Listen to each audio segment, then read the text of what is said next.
আসসালামু আলাইকুম। ১,৫৬,০০০ বর্গমাইলের এই বাংলাদেশের হৃদস্পন্দন হলো এদেশের প্রাণবন্ত, আত্মবিশ্বাসী, সাহসী, উজ্জ্বল তরুণরা।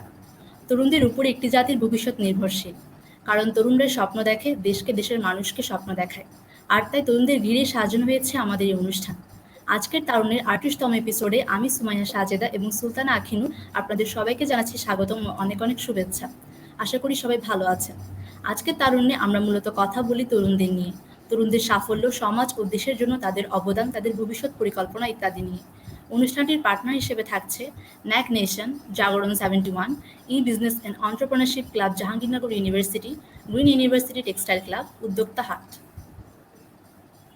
প্রত্যেক পর্বেই আমাদের সাথে এমন কয়েকজন ব্যক্তি থাকেন যারা তাদের কাজ এবং সমাজে তাদের কন্ট্রিবিউশনের মাধ্যমে তরুণ প্রজন্মের কাছে আদর্শ হিসেবে বিবেচিত হন।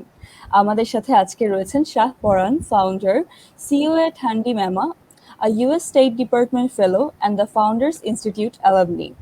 আমাদের সাথে আছেন শারমিন কবির, প্রতিষ্ঠাতা রিটু, সুইডিশ ইনস্টিটিউটের YCF 2018 ফেলো এবং অ্যাকিউমেন ফেলোশিপ বাংলাদেশ প্রোগ্রাম 2021 ফেলো। এছাড়াও তিনি HRM trainer and social activist হিসেবে আছেন। তাহলে আর দেরি না করে চলে যাচ্ছি আমাদের অতিথিদের কাছে। আসসালামু আলাইকুম ভাইয়া, কেমন আছেন?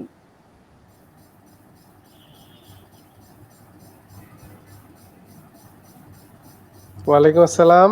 ভালো আছি, আপনারা কেমন আছেন?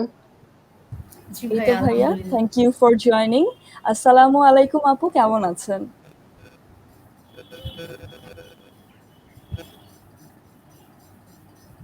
ওয়ালাইকুম সালাম। আমি ভালো আছি, আপনারা ভালো আছেন নিশ্চয়ই? জি, thank you so much for joining this show আপু। প্রথমেই ভাইয়ার কাছে চলে যাই। ভাইয়া, আপনার নিজের সম্পর্কে জানতে চাই। আপনার স্টুডেন্ট লাইফ, আপনার জীবনের এম কি ছিল এবং কিভাবে সেই লক্ষ্যের দিকে এগোচ্ছেন? দুঃখিত, ভালো করে শুনতে পাইনি, প্রশ্নটা ভালো করে শুনতে পাইনি। একটু শুনতে পেয়েছি যে আমার কাছে এসেছেন। ওকে ভাইয়া, আবার যদি একটু। জি শিওর। আপনার নিজের সম্পর্কে জানতে চাই। আপনার স্টুডেন্ট লাইফ, আপনার জীবনের এম কি ছিল এবং কিভাবে সেই লক্ষ্যের দিকে এগোচ্ছেন?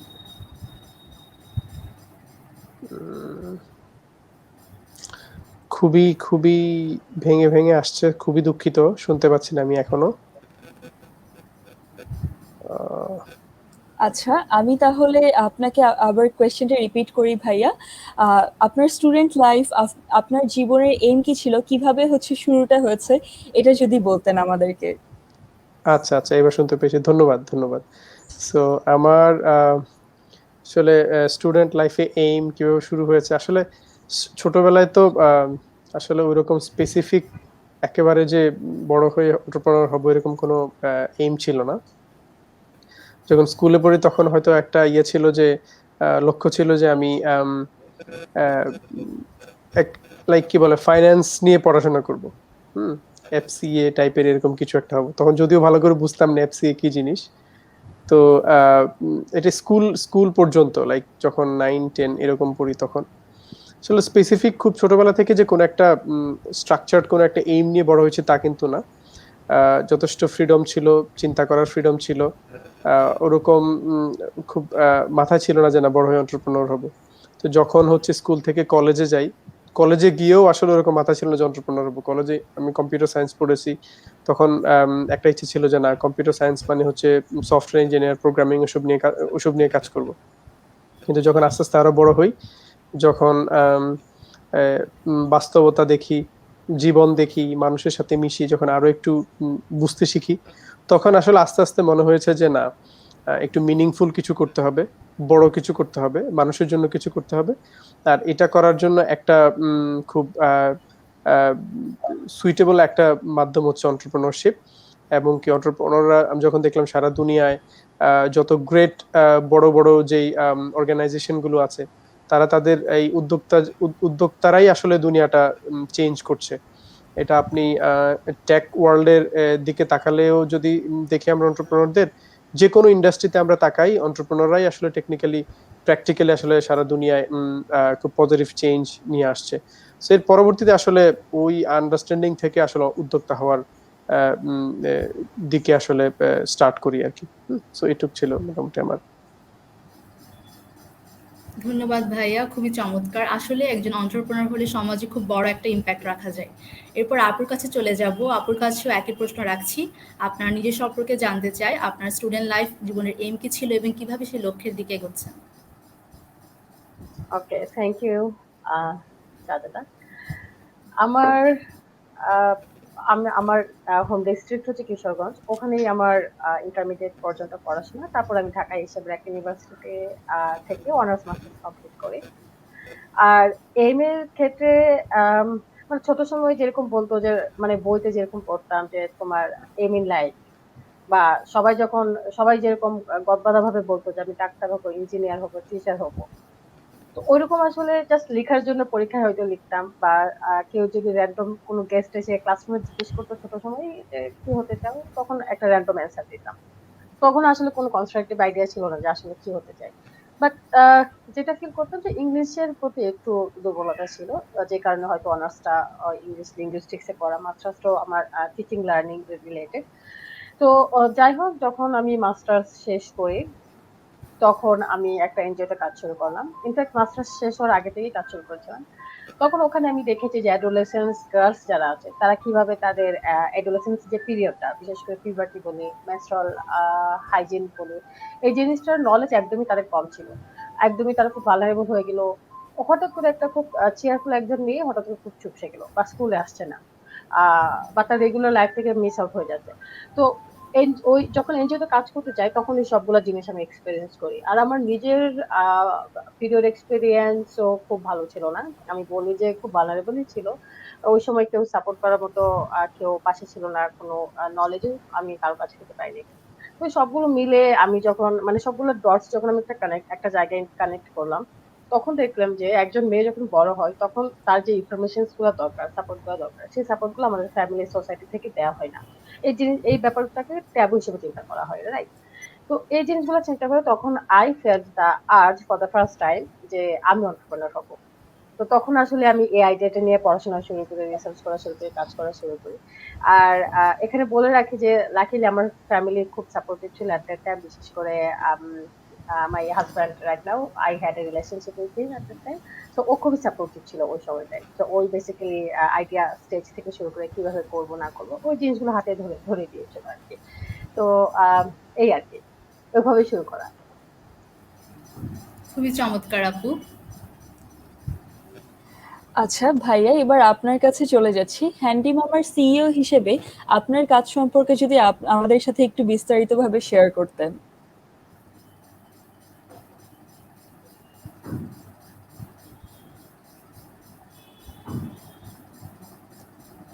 সরি ভাইয়া, আপনার মাইকটা মিউটেড আছে। আচ্ছা, সরি, দুঃখিত। বলছিলাম মানে সিইও, চিফ এক্সিকিউটিভ অফিসার বা একটা প্রতিষ্ঠানের প্রধান, এটা একটা খুব খুব ভারী একটা টাইটেল। হ্যাঁ, তো এটা অনেকেই হচ্ছে আমরা মানে এটা আসলে বলার জন্য আসলে বলা না। তো সবার আগে আসলে দায়িত্বটা হচ্ছে সবচেয়ে ভারী একটা দায়িত্ব।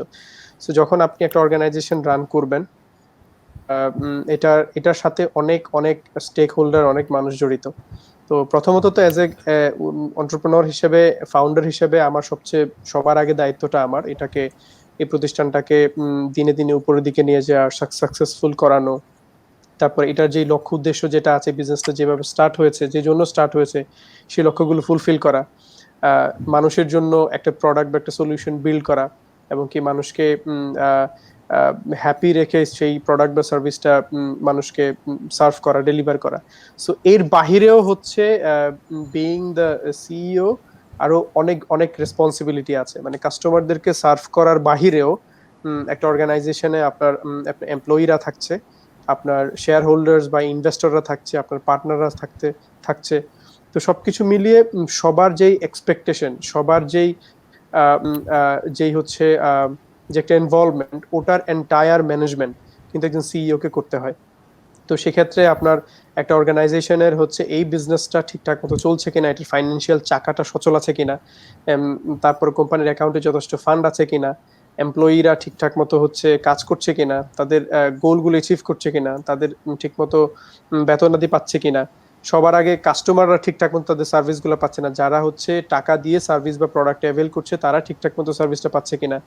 তারপরে দ্য সেম টাইম এই বিজনেসটাকে বড় করতে গিয়ে যেই মানুষগুলো তাদের হার্ড আর্ন মানি ইনভেস্ট করেছে, যারা ইনভেস্টর, তাদেরও হচ্ছে ইনভেস্টমেন্টটা সেফ আছে কিনা সেটা মেকশিওর করা কিন্তু একজন সিইওরই কাজ।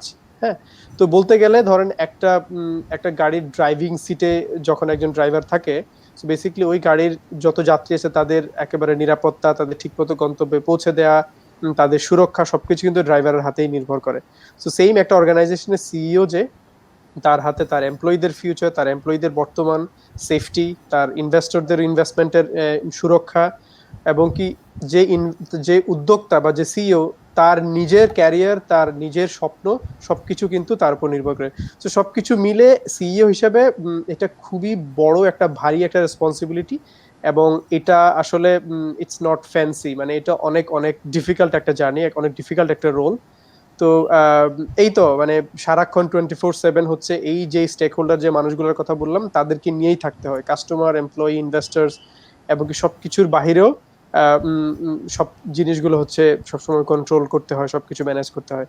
সো সো এইগুলোই হচ্ছে মূলত আমার ডে টু ডে আসলে অ্যাক্টিভিটি, এই জিনিসগুলো ম্যানেজ করা। ধন্যবাদ ভাইয়া। আশা করছি হ্যান্ডি মামা আরো অনেক সামনে এগিয়ে যাবে। এবার আপু আপনার কাছে জানতে চাচ্ছি, পুনরায় ব্যবহারযোগ্য ঋতু স্যানিটারি ন্যাপকিনের শুরুটা নিয়ে কিভাবে পেলেন এই আইডিয়াটা? আচ্ছা, আপনি আসলে আমাদের যে প্রোডাক্ট একটা ঋতু রিইউজেবল স্যানিটারি ন্যাপকিন সেটাতে চলে আসছেন। আমি জাস্ট অডিয়েন্সদের জন্য একটু লাইন অ্যাড করে আঁকি যে আমরা আসলে কি কাজ করি। তো জি আমি অবশ্যই। শুরুতে বলছিলাম আমরা অ্যাডোলেসেন্স গার্লস বিশেষ করে তাদের জন্য পিরিয়ড, পিউবার্টি ম্যানেজমেন্ট এই ইস্যুস গুলো নিয়ে আমাদের সোসাইটিতে যে ট্যাবু সেটা ব্রেক করার জন্য কাজ করি, এবং কাজের ধরনটা হচ্ছে যে আমরা কমিউনিটিটাকে ইনভলভ করি। মানে আমাদের ভিশন হচ্ছে যে একটা পিরিয়ড ফ্রেন্ডলি এনভায়রনমেন্ট তৈরি করা প্রত্যেকটা মেয়ের জন্য, এবং এটা তৈরি করতে হলে আমাদের পুরো কমিউনিটিটাকে কিন্তু আগে এক্সপেক্ট করতে হবে, রাইট? তো সেই উদ্দেশ্যে আমরা যদি স্কুলে যাই, কোনো কমিউনিটিতে যাই, সেখানে যে মেয়েরা আছে তাদের যদি ফর এক্সাম্পল স্কুলে যাই, মেয়েদের পাশাপাশি তাদের ছেলের যারা পড়ে ছেলেরা তাদেরকে নিয়ে আসি, প্যারেন্টস থেকে আনি, টিচারদেরকে রাখি, তার হচ্ছে মানে কমিউনিটি ইনফ্লুয়েন্সার যারা আছে। তো সবার মাধ্যমে আমাদের সেশনগুলো এমনভাবে আমরা বিল্ড আপ করি যাতে একজন মেয়ের যখন পিরিয়ড হয় তখন যেন সে সব মানে নির্দ্বিধায় যে কোনো প্রবলেম সে শেয়ার করতে পারে যে কারোর সাথে যে কোনো অবস্থাতে। এর পাশাপাশি আমি কাজ করতে গিয়ে যেটা দেখলাম, বাংলাদেশের পিরিয়ড নিয়ে বাংলা রিসোর্স অনেক অভাব। মানে ইংলিশ অনেক আছে কিন্তু বাংলা খুবই কম। বাজেটও আছে, বিশেষ করে আমাদের কারিকুলামে যে ইয়াগুলো আছে, আপনারা তো জানেন যে আমাদের কারিকুলামে ওই জিনিসগুলো ভাবে পড়ায় না। আর যদিও বা পড়ায় তাহলে হচ্ছে বলে বাসায় পড়ে নিও, আর টেক্সট বেসড আর কি, মানে আনন্দটা আসলে খুঁজে পাওয়া যায় না। তো আমি সেই জিনিসটা আমি নিয়ে ভাবলাম। আর ছোটবেলায় মিনা কার্টুনের অনেক বড় ফ্যান ছিলাম, এখনো দেখি মাঝে মাঝে। তো মিনা কার্টুনটাকে মাথায় রেখে আমি একটা ঋতু কমিক বই আমি ডেভেলপ করেছি। কমিক বইটা হচ্ছে পিউবার্টি এবং মেনস্ট্রুয়াল হাইজিন নিয়ে, খুবই গল্পের মধ্যে করে ইলাস্ট্রেটেড ওয়েতে করা, মানে যে কোনো মেয়ে যদি এই বইটা পড়ে, ছেলেরাও পড়ে, তখন কিন্তু মেয়েটা বুঝবে না যে সে এই ট্যাবুগুলো নিয়ে জানছে। কিন্তু গল্পটা যখন শেষ হয়ে যাবে তখন সে বুঝবে, হায় হ্যাঁ আমি তো কত ইনফরমেশন, মানে কত গুরুত্বপূর্ণ ইনফরমেশন কিছু জেনে ফেলেছি। তো এটা 2019 সালে আমরা পাবলিশ করি বইটা, এখন পর্যন্ত আছে, অ্যাভেলেবল আছে আমাদের প্ল্যাটফর্ম থেকে, কেউ চাইলে কিনতে পারে। আমরা এনজিওদের সাথে কাজ করছি, গভর্নমেন্টের ইউনের সাথে কাজ করেছি কয়েকটা জায়গায়, তারপরে এমনি অন্টারপ্রেনারদের সাথে র্যান্ডমলি কাজ করছি। আর যেটা আমরা বলছি যে ইমপ্যাক্ট, মানে আপনার প্রশ্নটাই অ্যান্সার সরাসরি এখন আসবে, যে আসলে ইমপ্যাক্টের কথা যদি আমরা ভাবি, তো হ্যাঁ নলেজ দিলাম, সবাই জানলো, কিন্তু একজন মেয়ে যদি তার পিরিয়ড ম্যানেজমেন্টটা ওভাবে প্রপার ম্যাটেরিয়ালস দিয়ে, প্রোডাক্টস দিয়ে করতে না পারে, তাহলে কিন্তু আসলে তার জানাটা খুব বেশি পজিটিভ রেজাল্ট আনবে না।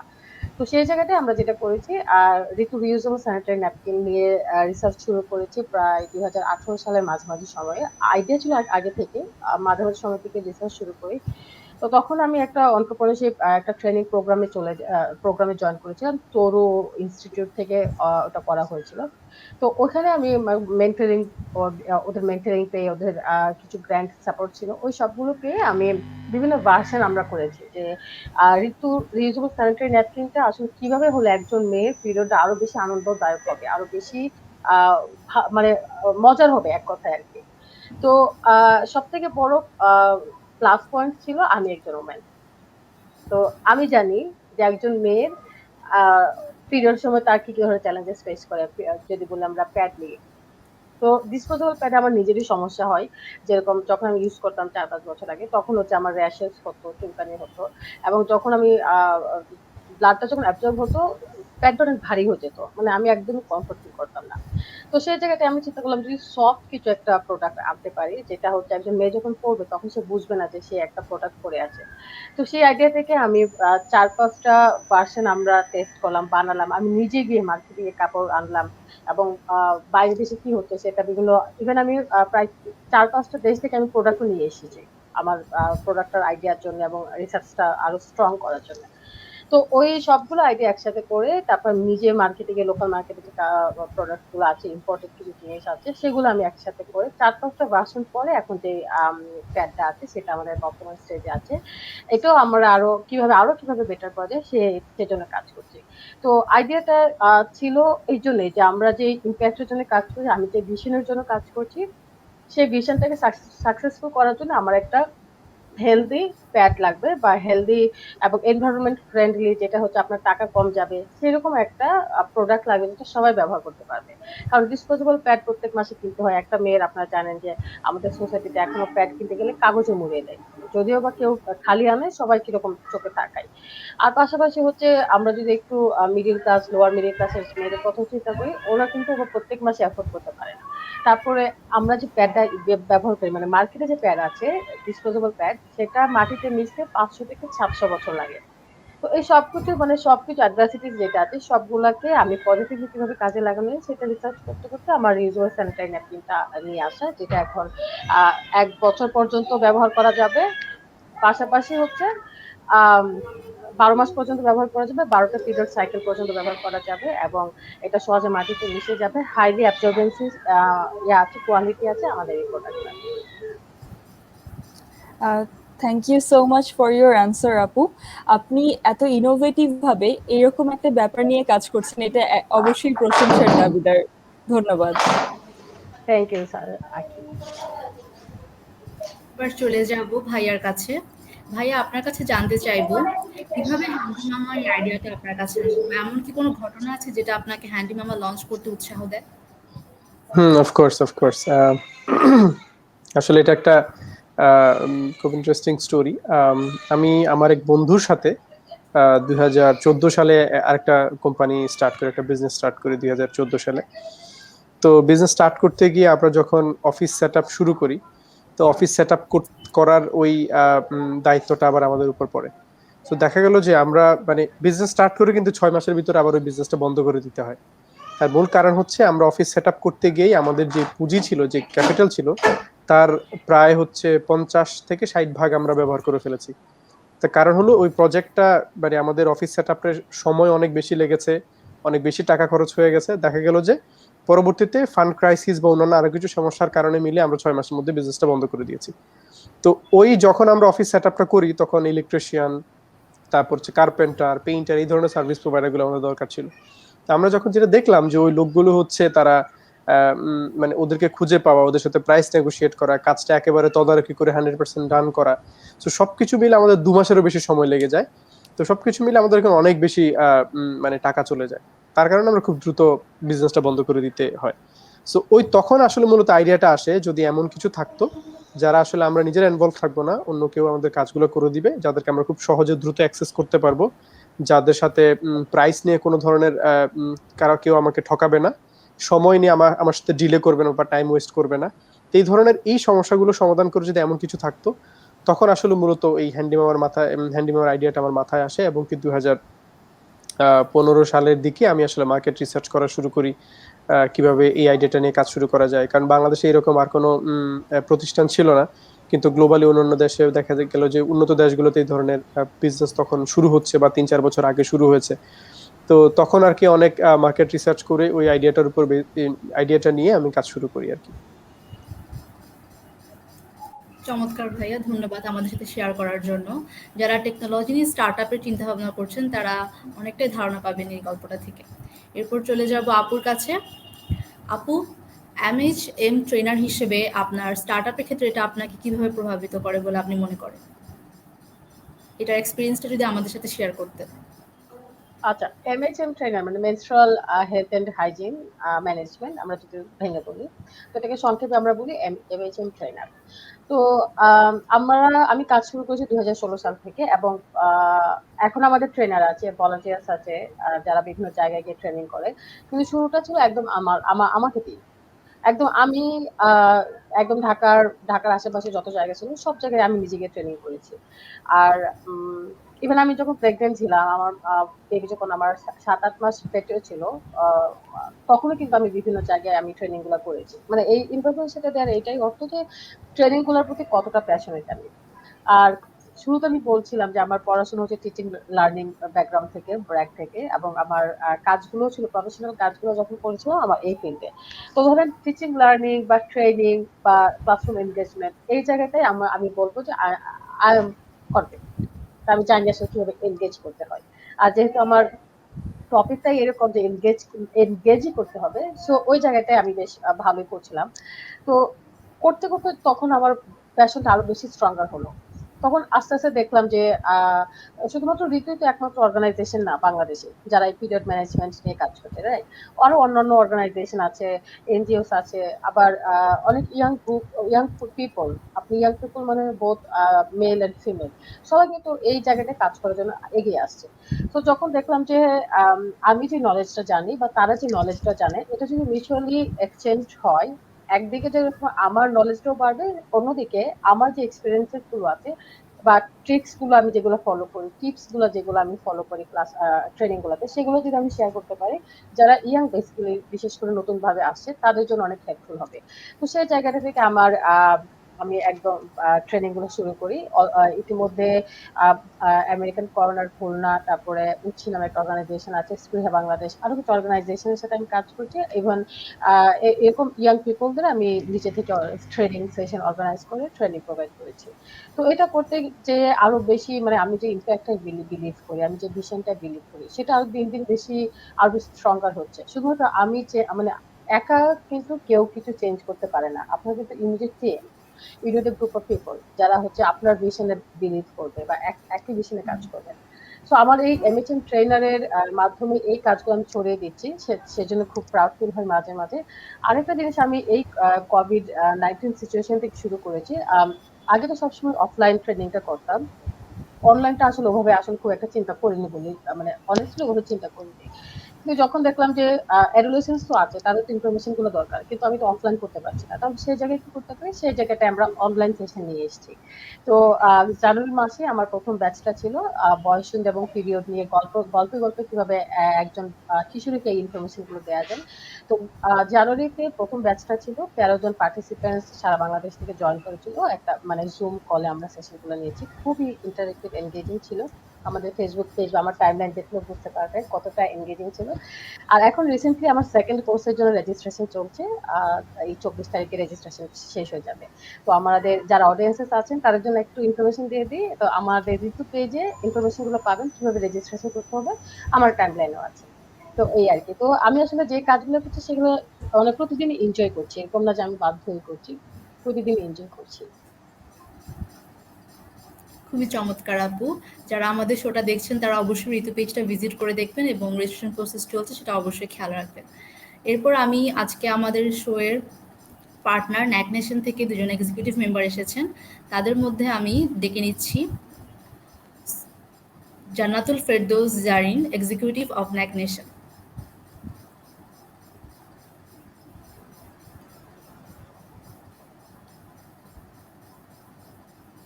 Assalamu alaikum everyone. I'm Janatul Firdaus Jain, Executive of Neck Nation. Hi. Hello hello Zarin. Hello, কেমন আছেন আপনারা সবাই? আমরা ভালো আছি, আপনি কেমন আছেন? জি আলহামদুলিল্লাহ। আজকে আমরা যে কোশ্চেনটা সেটা হচ্ছে শারমিন কবির আপুর কাছে। আপু আমি কি কোশ্চেনটা করতে পারি? হ্যাঁ, শিওর। আমাদের যে দেশ, আমাদের সমাজ সেটা মোটামুটি বলতে গেলে অনেকটাই কনজারভেটিভ। আমরা মেয়েরা আমাদের মেনস্ট্রুয়াল প্রবলেম অথবা যে কোনো প্রাইভেট যে কোনো প্রবলেম আমরা খুব সহজে ফ্যামিলি মেম্বার্স আর ফ্রেন্ডদের সাথে শেয়ার করতে পারি না।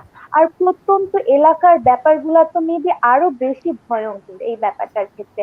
তো এই মনোভাবটা দূর করার ক্ষেত্রে অথবা এই পরিস্থিতিটা উন্নয়নের ক্ষেত্রে আপনি কোনো মতামত দিতে চাচ্ছেন কিনা? আর আপনি যে এত ভালো একটা ইনিশিয়েটিভ নিয়েছেন মহিলাদের উইমেন্সদের ইমপ্রুভমেন্টের জন্য, হেলথ ডেভেলপমেন্টের জন্য, সেইটার ফিউচার প্ল্যানটা কি, সেই ব্যাপারটা একটু জানতে চাচ্ছিলাম।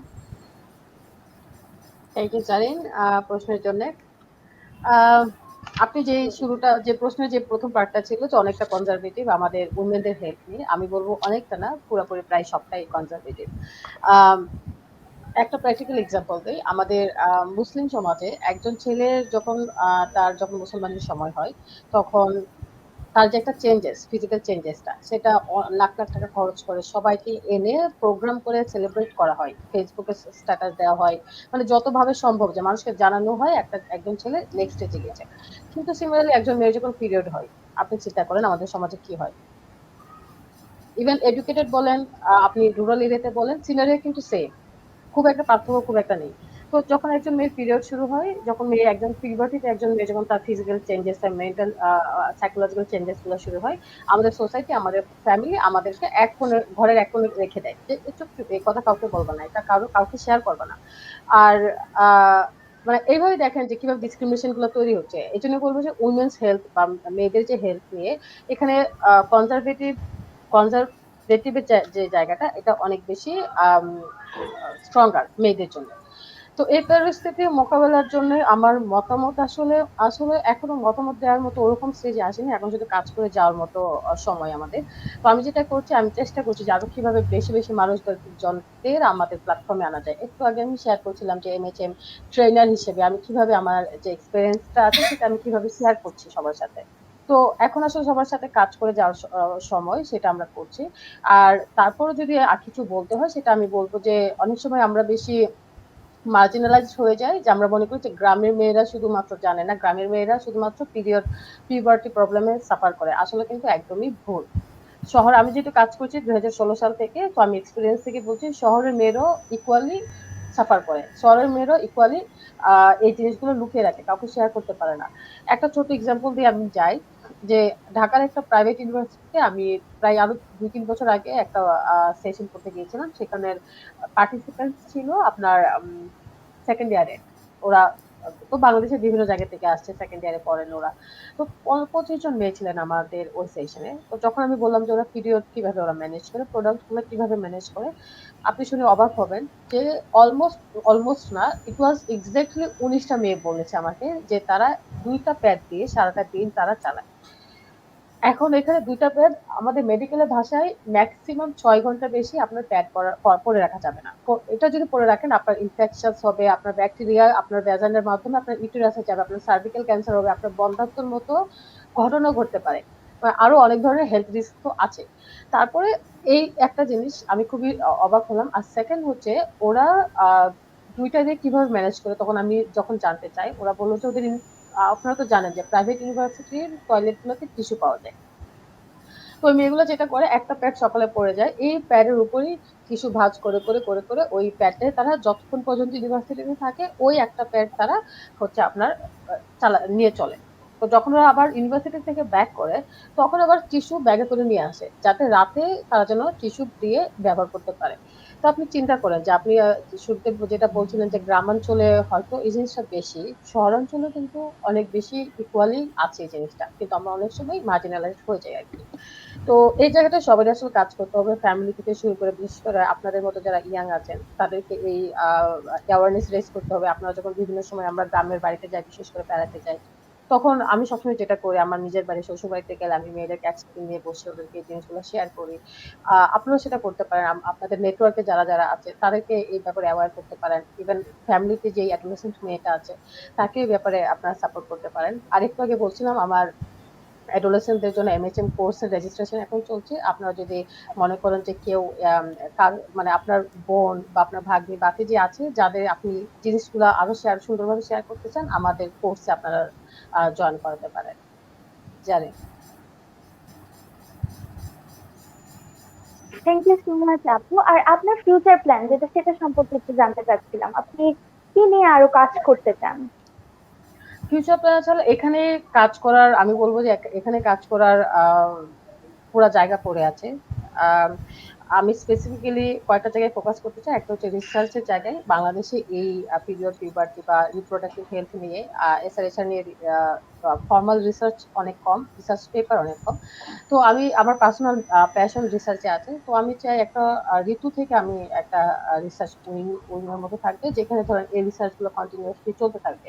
কারণ আপনারা জানেন যে ডেটার কত ইম্পর্টেন্স, একটা রিসার্চ পেপার যদি আমাদের হাতে থাকে, অ্যাডভোকেসি করাটা কতটা ইজিয়ার হবে, একটা স্টেপ নেওয়াটা কত বেশি ইফেক্টিভ হবে। আর পাশাপাশি আমাদের যে অ্যাক্টিভিটিস গুলো আছে, সেশন, আমাদের ঋতু কমিক বই, আমাদের প্যাড, এই জিনিসগুলোকে আমরা সারা বাংলাদেশের সব জায়গায় ছড়িয়ে দিতে চাই। আমি অলরেডি সাউথ এশিয়ান কয়েকটা কান্ট্রির সাথে কাজ শুরু করেছি। সেই কাজগুলোকে আরো বেশি স্ট্রঙ্গার করতে চাই। আর এক কথা যদি বলে কোথায় যেতে চাই, সারা বিশ্বে এই কাজগুলো আমি ছড়িয়ে দিতে চাই। ইনশাল্লাহ আপনি আপনার লক্ষ্যে ইনশাল্লাহ সফল হবেন, এবং সেটা আমাদের সবার জন্য একটা ভালো দিন নিয়ে আসবে আশা করি।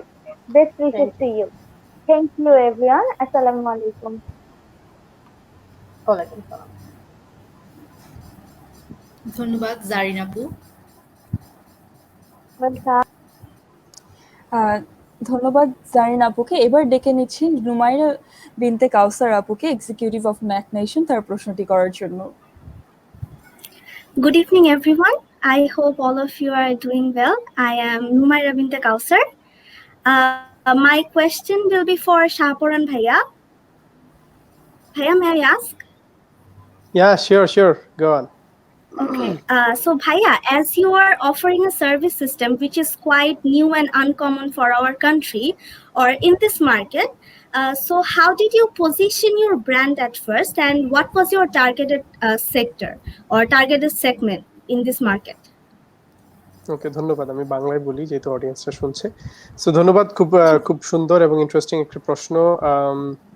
আমরা যখন কাজ শুরু করি 2015 সালের দিকে, প্রথমত আসলে আমাদেরকে যেহেতু আইডিয়াটা নতুন, যে আপনার বাসায় একজন ইলেকট্রিশিয়ান লাগবে, সচরাচর আমরা কি করি, হয়তো দোকান থেকে গিয়ে ডেকে নিয়ে আসি বা বাসার দারোয়ানকে বলি, অথবা হচ্ছে নিজে গিয়ে দু একদিন অপেক্ষা করি, খুঁজে বের করে নিয়ে আসি।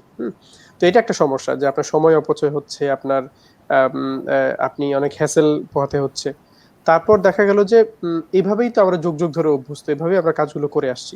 কিন্তু এখন টেকনোলজির যে অ্যাডভান্সমেন্ট, আমাদের সবার হাতে স্মার্টফোন থাকলে আমরা মানে লিটারেলি আমাদের আর কিছু লাগে না, আমরা এই স্মার্টফোন দিয়ে সবকিছু অ্যারেঞ্জ করতে পারি। তো স্মার্টফোন দিয়ে যদি আমরা সবকিছু অ্যারেঞ্জ করতে পারি, আমাদের বাসার আমাদের নিত্য দৈনন্দিন যে প্রবলেমগুলো, সেগুলো কেন সলভ করতে পারবো না? সো এই আইডিয়াটা থেকে কাজ শুরু হয়। কিন্তু শুরুর দিকে দেখা যায় যে এটা যেহেতু নতুন আইডিয়া, মানুষ এই জিনিসটাকে খুব যে একেবারে ওয়েলকাম জানিয়েছে তাও না, একটু যে উইয়ার্ড, আমি তো এমনিতেই ডেকে নিয়ে আসতে পারি, বা এইভাবে কেন রাখতে হবে, এভাবে আদৌ সেফ কিনা, সিকিউর কিনা, অনেক প্রশ্ন আমরা পেয়েছি। তো শুরুর দিকে আমাদের আসলে যখন এই প্রশ্নগুলো আমরা পেয়েছি, আমরা অনেক মানুষের সাথে কথা বলেছি, যারা সার্ভিস প্রোভাইড করে তাদের সাথে কথা বলেছি, যাদের সার্ভিসটা লাগবে, হাউস হোল্ডস, তাদের সাথে আমরা কথা বলেছি। কথা বলার পর আমরা যেই কনসার্ন গুলো পেয়েছি, সেগুলো হচ্ছে তার সেফটি, সিকিউরিটি, ঠিক টাইমে যাবে কিনা, টাকা পয়সা কিভাবে নিবে, কিভাবে দিবে, সে বেশি চার্জ করবে কিনা। সো আমাদের এই সব সমস্যাগুলো আগে সমাধান করতে হয়েছে। তারপর আমাদেরকে যেটা করতে হয়েছে, যে এক্স্যাক্টলি আমরা কিভাবে আমাদেরকে পজিশন করব, যে পজিশন করার জায়গাটায় আমাদের লোগোটা এমন, আমরা ইনফ্যাক্ট আমাদের ওভারঅল ব্র্যান্ড কমিউনিকেশনটা এমনভাবে ডিজাইন করা যে আমরা লাইক আমাদের ব্র্যান্ডটা এরকম, হ্যান্ডি মামা। সো একটা রিলায়েবল একটা এন্টিটি, যাদেরকে মানুষ খুব সহজে ট্রাস্ট করতে পারবে, রিলাই করতে পারবে, বিপদে পড়লে সবসময় ডাকতে পারবে। এবং কি ধরেন আপনার বাসায় যদি আপনি র্যান্ডম একজন ইলেকট্রিশিয়ানকে ঢুকতে দেন, সে যদি কোনো একটা ইনসিডেন্ট করে বা একটা চুরি করে বা কোনো একটা ঘটনা ঘটায়, তাহলে ওকে ধরা বা ওকে পাওয়া তো একটু ডিফিকাল্ট। আপনি কার কাছে যাবেন, কার কাছে কমপ্লেন করবেন? কিন্তু হ্যান্ডি মামাটা একটা রিলায়েবিলিটির জায়গা। যদি আপনার কোনো ধরনের ডিস্যাটিসফ্যাকশন থাকে, কোনো ধরনের ইস্যু থাকে, কমপ্লেইন থাকে, তা আপনি সহজেই হ্যান্ডি মামাকে রিচ করতে পারেন। সো আমাদের পজিশনিংটা ছিল এরকম, আমরা আপনার এই রিলায়েবিলিটির জায়গাটায় আছি। হ্যাঁ, আপনি নিশ্চিন্তে আমাদেরকে বিশ্বাস করতে পারেন। আমাদের প্ল্যাটফর্মে যারা রেজিস্টার্ড সার্ভিস প্রোভাইডার্স আছে, তাদেরকে আপনারা নিশ্চিন্তে বিশ্বাস করতে পারেন। সো সবার আগে আমাদের মানুষের এই রিলায়েবিলিটির জায়গাটা হচ্ছে আমাদেরকে পজিশন করতে হয়েছে, যে আপনার বাসায় একজন আগন্তুক আসছে না, একজন স্ট্রেঞ্জার আসছে না, আসছে একজন ভেরিফাইড একজন মানুষ, যে হচ্ছে যে আপনার কোনো ক্ষতি করবে না, বা আপনার কাছ থেকে অতিরিক্ত টাকা চার্জ করবে না, বা আপনার সার্ভিসটা যদি ঠিকঠাক না হয় সে আবার করে দেবে। সো আমরা সেই সার্ভিস ওয়ারেন্টি সহ আমরা দিয়ে থাকি। ধরেন আপনি এসিটা ফিক্স করে গেল, আবার কালকে সেম সমস্যা, সো আপনি র্যান্ডম একজন বাইরে থেকে লোক আনলে তাকে কিন্তু আবার ডাকলে আবার তাকে পয়সা দিতে হবে। তো যেখানে হ্যান্ডি মামাকে আপনি যখন কাজটা করাবেন, আবার যদি প্রবলেম হয় আবার কিন্তু তাকে পয়সা দিতে হবে না। সো আপনি একটা কমপ্লেন করলেন যে কি ঠিক করলেন, এটা ঠিক হচ্ছে না, তখন আবার হ্যান্ডি মামা সেম লোকটা গিয়ে আবার কাজটা ফিক্স করে দিবে। তো এইভাবে করে আমরা মানুষের এই যে রিলায়েবিলিটির যে জায়গাটা, ওই জায়গাটা আমরা পজিশন করেছি। হ্যাঁ, যেহেতু নতুন একটা কনসেপ্ট, সো আমরা এইভাবে করেই আস্তে আস্তে করে কাজ করে মানুষের সেই বিশ্বাসের জায়গাটা অর্জন করে নিচ্ছি।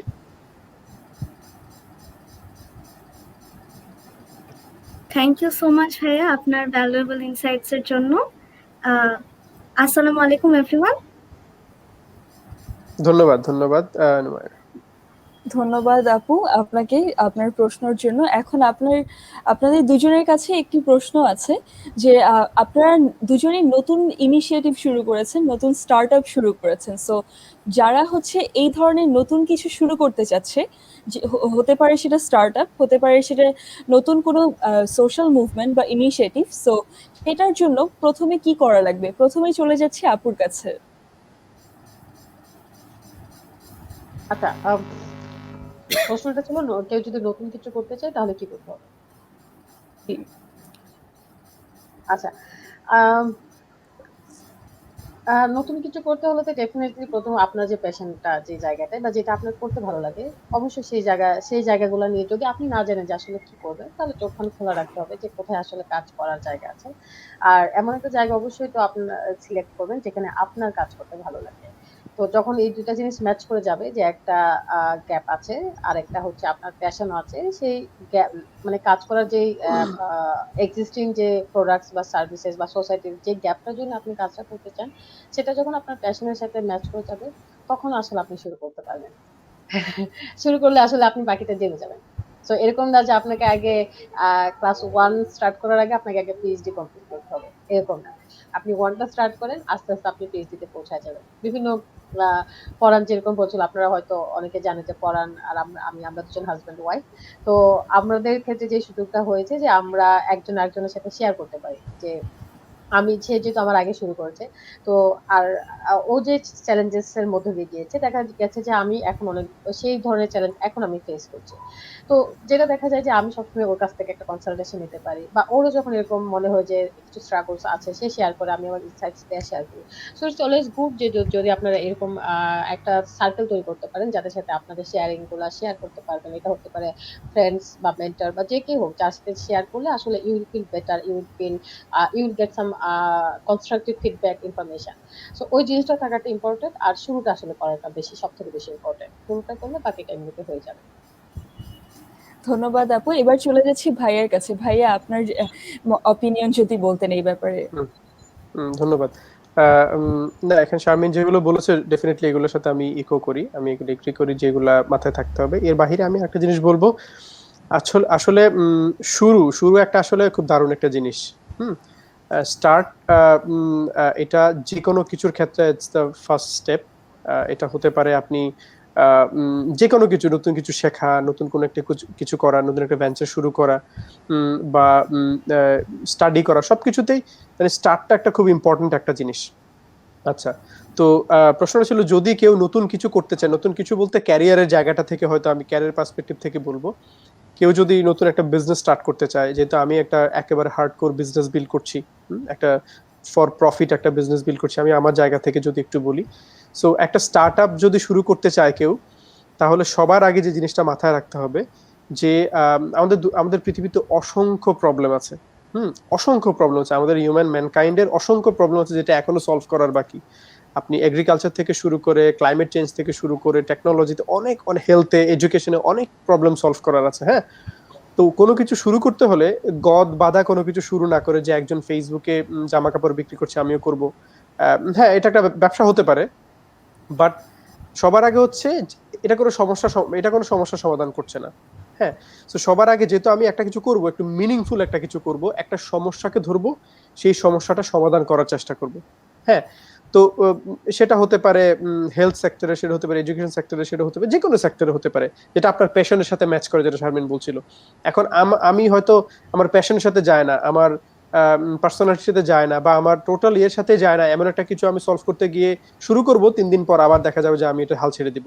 তো সবার আগে ম্যাচ করে নিতে হবে যে এটা আমার প্যাশনের সাথে যায় কিনা, আমি কতটুকু ইন্টারেস্টেড এই জিনিসটা করতে।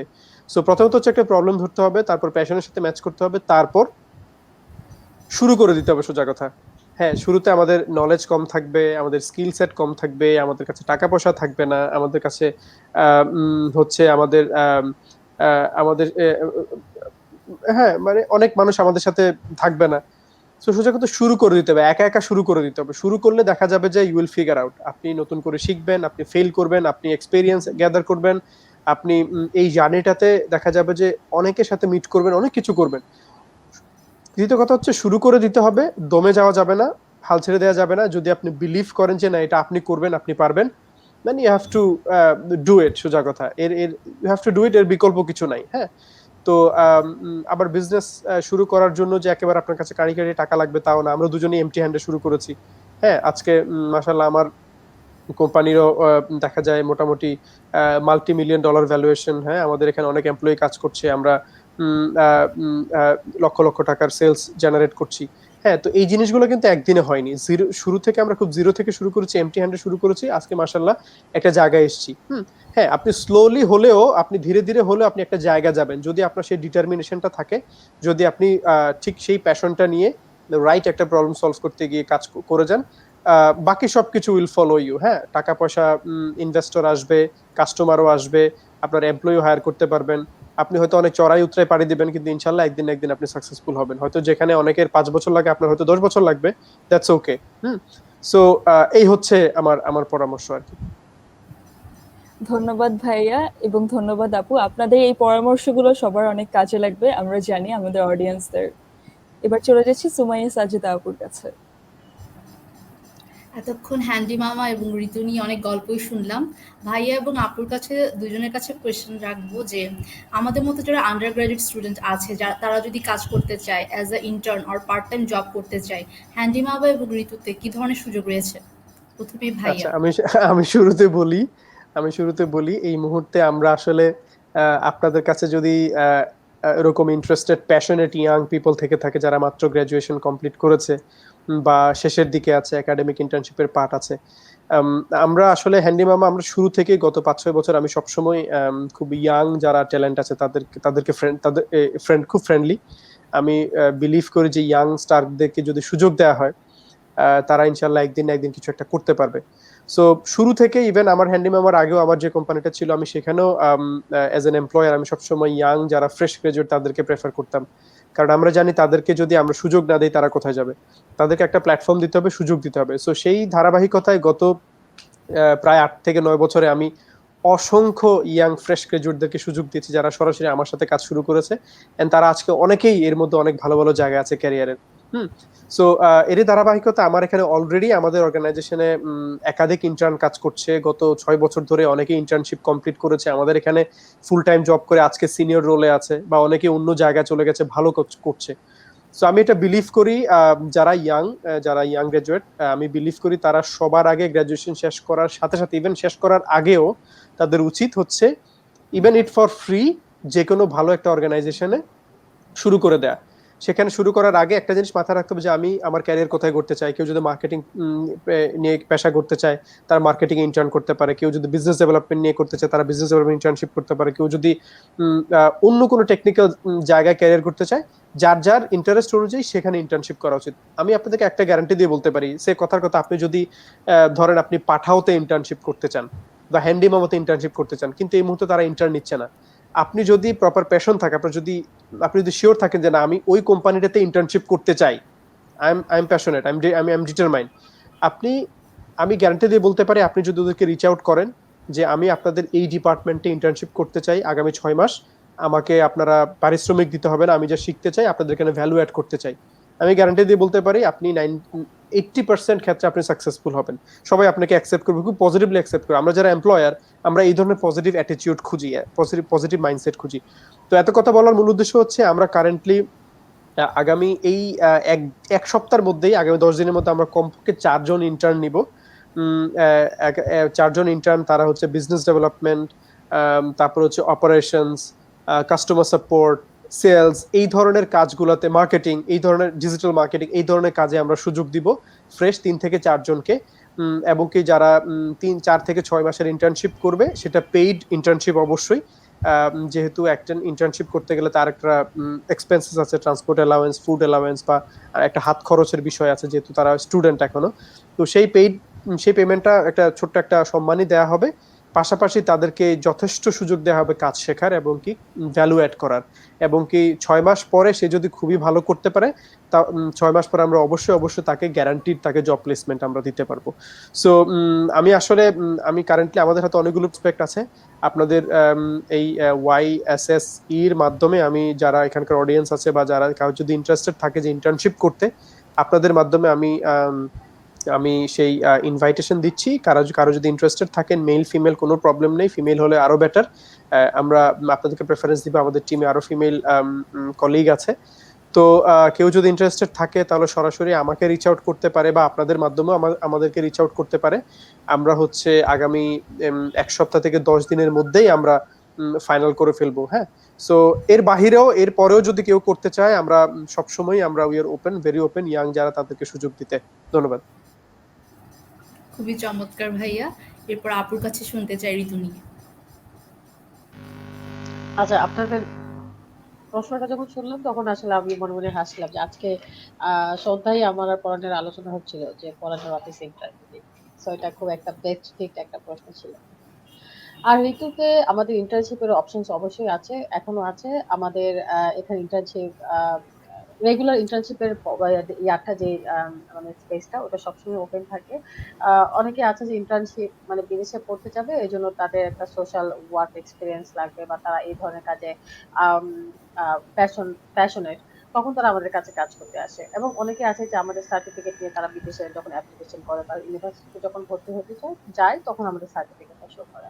তো ইন্টার্নশিপের ভ্যালুটা কিন্তু অনেক বেশি। তো এই জায়গাটায় ফরন তো অনেক কিছু বলে দিয়েছে, আমি শুধু একটা জিনিস বলবো, আমরা যখন আসলে আইদার ইটস অ্যান ইন্টার্ন অথবা দেবে অ্যান এমপ্লয়ি, আমরা যাদেরই নিতে চাই অবশ্যই পজিটিভ অ্যাটিটিউডটা থাকতে হবে।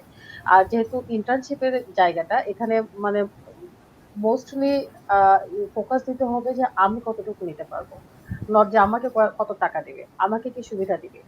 শুরু থেকেই এত বেশি যদি ক্যালকুলেট করা শুরু হয়ে যায়, তাহলে কিন্তু নিজের লার্নিং এর জায়গাটা অনেক বেশি লিমিটেড হয়ে যাবে, রাইট? সো এখন খুব ওপেন থাকতে হবে। আরেকটা জিনিস, ইন্টার্নশিপ করতে গেলে দেখা যায় হ্যাঁ রিটেন আছে এই জিনিসগুলো, এর বাইরে একটা কাজ করতে তাদেরকে বললে তারা মানে মানে অন্যরকম অ্যাটিটিউড দেখায়। তো সবসময় পজিটিভ থাকতে হবে ইন্টার্নশিপ যেখানে ওরা করতে চায়।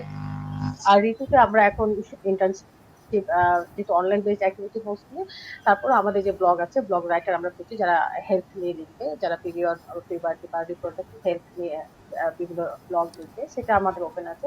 আরেকটা হচ্ছে আমাদের যেহেতু অনলাইন কাজগুলো হচ্ছে, সেখানে আমরা অনলাইন ট্রেনার নিচ্ছি, যাদেরকে আমরা অবশ্যই তৈরি করে নিয়ে আসি, তৈরি করে তাদেরকে কাজের সুযোগ দিয়ে দিই। তো কেউ যদি আমাদের ঋতুতে এনগেজ হতে চান, আমি কমেন্টে অনেকগুলা কমেন্ট করেছি, শারবিন কবির, আপনারা ইজিলি আমাকে ফেসবুকে কানেক্ট মানে মেসেজ পাঠাতে পারেন, অথবা ঋতু যে ঋতু.com এর যে ফেসবুক পেজ আছে সেটা লিঙ্ক আমি দিয়ে দিয়েছি অলরেডি, ওখানেও আপনারা ইন্টারেস্ট দেখাতে পারেন। অসংখ্য ধন্যবাদ আপু। যারা আমাদের শোটা দেখছেন, কমেন্ট বক্সে অবশ্যই দেখতে পারেন, আপু লিঙ্ক দিয়ে দিল। এরপর ভাইয়া আপু দুজনের কাছে আরো একটি প্রশ্ন রাখতে চাচ্ছি। আপনারা ইউএস স্টেট ভাইয়া, US state department fellow and the founder institute alumni, এবং আপু আপনি সুইডিশ ইনস্টিটিউটের YCF 2018 ফেলো এবং অ্যাকিউমেন ফেলোশিপ বাংলাদেশ প্রোগ্রাম 2021 ফেলো। তো সেক্ষেত্রে আপনাদের এক্সপিরিয়েন্সগুলো যদি আমাদের সাথে শেয়ার করতেন, ফেলোশিপের এক্ষেত্রে যারা অন্যান্য স্টুডেন্টরা আছে তাদের জন্য কি অ্যাডভাইস থাকবে আপনাদের পক্ষ থেকে? আচ্ছা, আমি বলি তাহলে। সো আমার দুটো যেই আসলে অ্যাচিভমেন্ট বলবো, প্রথমটা আমি ফাউন্ডার্স ইনস্টিটিউটের জায়গাটায় আসি। ফাউন্ডার্স ইনস্টিটিউট হচ্ছে একটা startup launching program. So এটা Silicon Valley, USA Silicon Valley থেকে অপারেট হয়। সারা পৃথিবীর 100রও বেশি সিটিতে হচ্ছে ওরা প্রোগ্রামটা রান করে।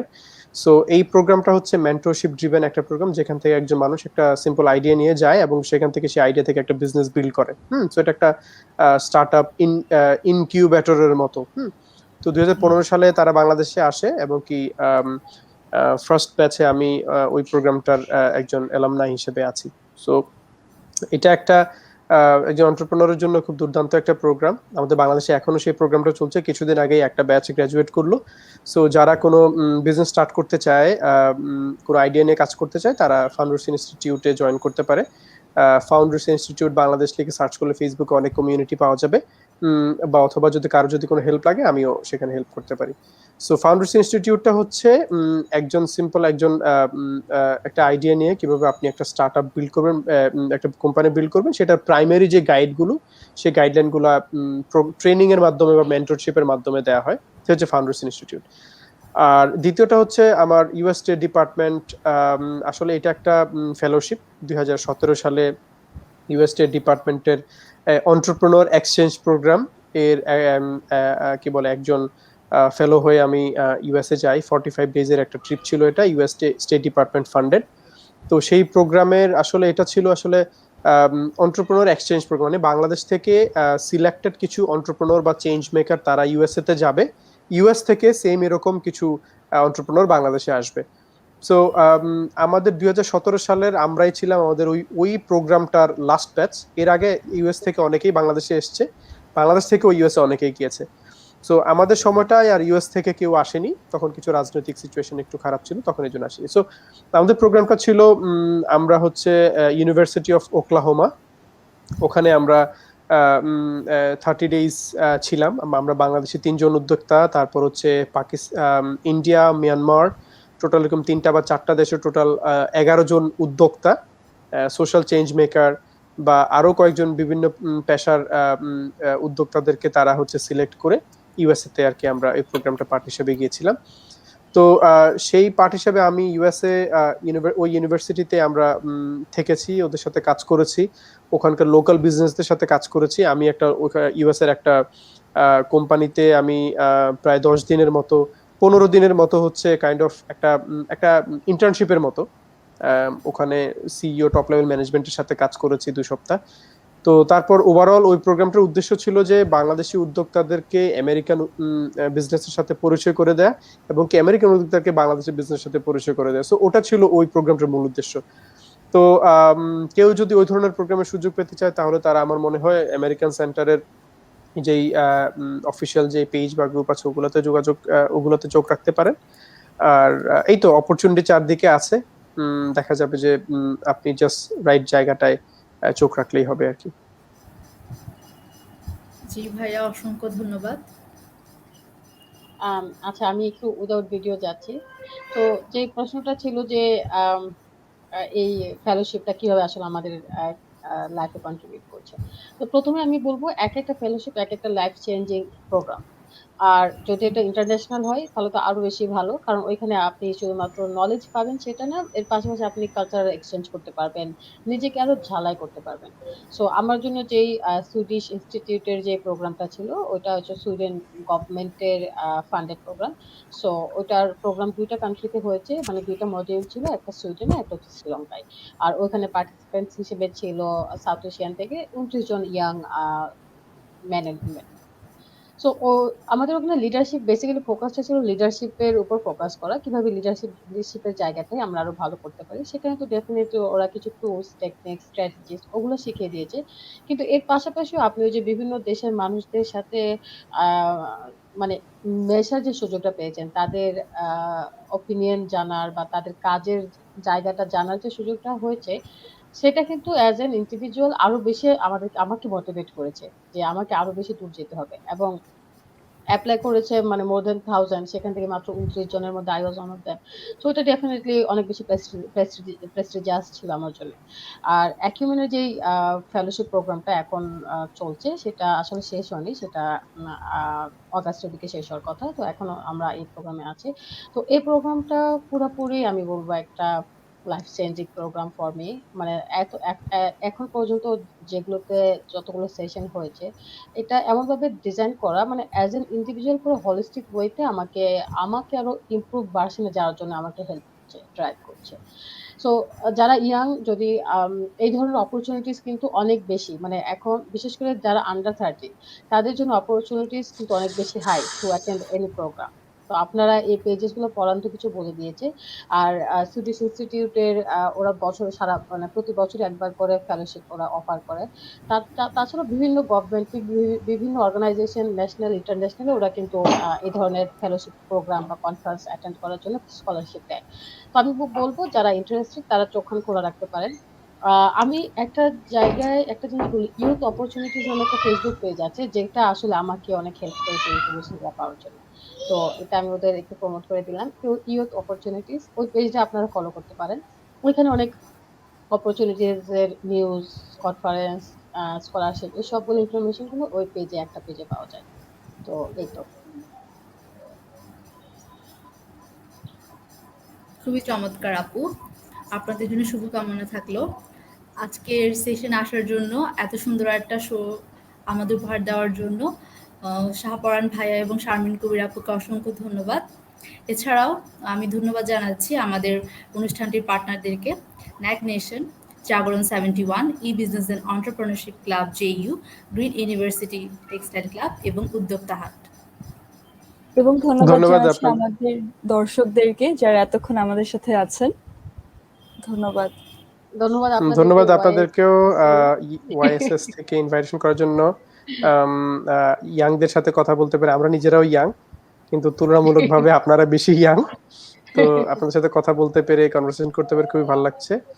আর যে কোনো ধরনের পরামর্শ বা যে কোনো ধরনের সহযোগিতা লাগলে আপনারা অবশ্যই অবশ্যই আমাদেরকে রিচ আউট করবেন। আমরা অবশ্যই আপনাদের জন্য আছি। ধন্যবাদ। ধন্যবাদ শেষ সবাইকে। করছি। যেটা বললো আরেকটা ইন্টারেস্টিং পয়েন্ট ছিল আমার আর পরানের এই প্রথম এখন শো বা সেশন একসাথে জয়েন করা।